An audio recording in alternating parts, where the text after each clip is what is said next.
He's one of the few that's calling it like it is.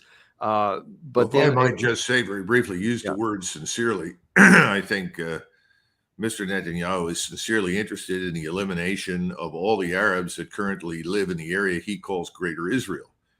A journalist returned not long ago from the Middle East and reported that he actually saw Israeli soldiers wearing a patch that depicts Greater Israel. In other words, Israel consists of everything between the river and the sea, between the Jordan and the Mediterranean, and the Palestinian enclaves have vanished. They don't exist. Now, I don't know whether or not that also included everything south of the Litani River, but I think Mr. Netanyahu, is sincerely interested in annihilating everything south of the Litani River. And if Iran, which I think will happen, inevitably intervenes, then he's comfortable now that the United States will act on his behalf to utterly destroy and pulverize Iran into submission.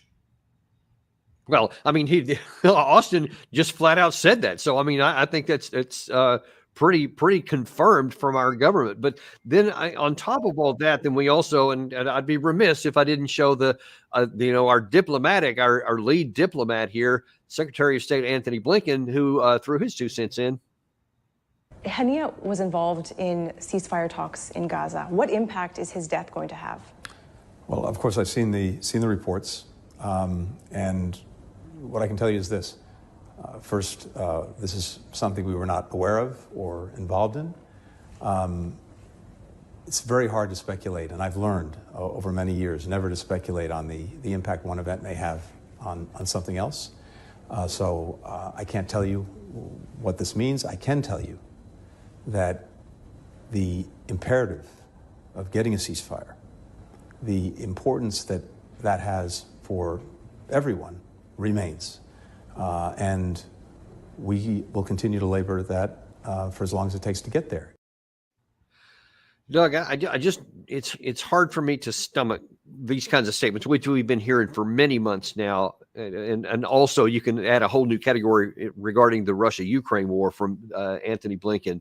But when he keeps talking about we're actually seeking peace, and you see every action does the opposite, as Gary and I were talking earlier today on a different topic, it's like our trust in anybody in our government at the top levels is just getting shredded by the day.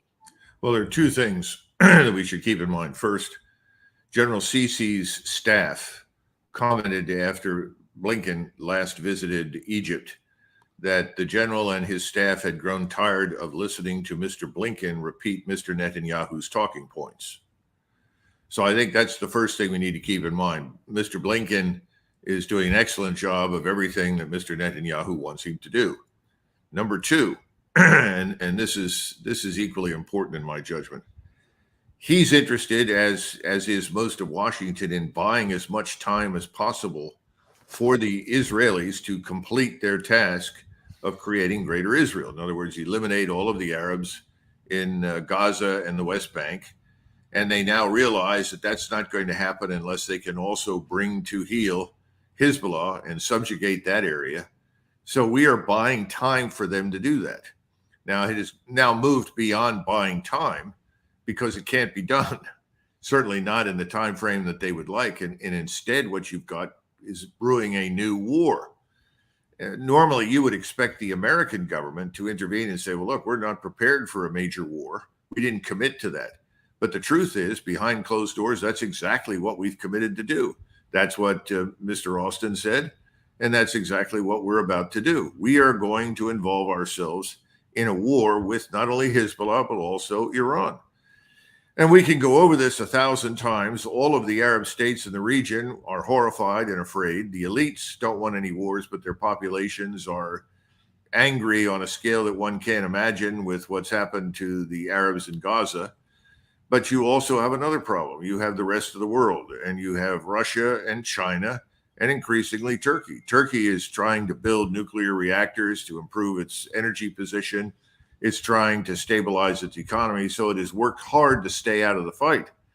But the Turks aren't going to be able to stay out of the fight if the Israelis march into South Lebanon and initiate this campaign of annihilation, which I think we have to expect. And I think that's what the Turks are worried about.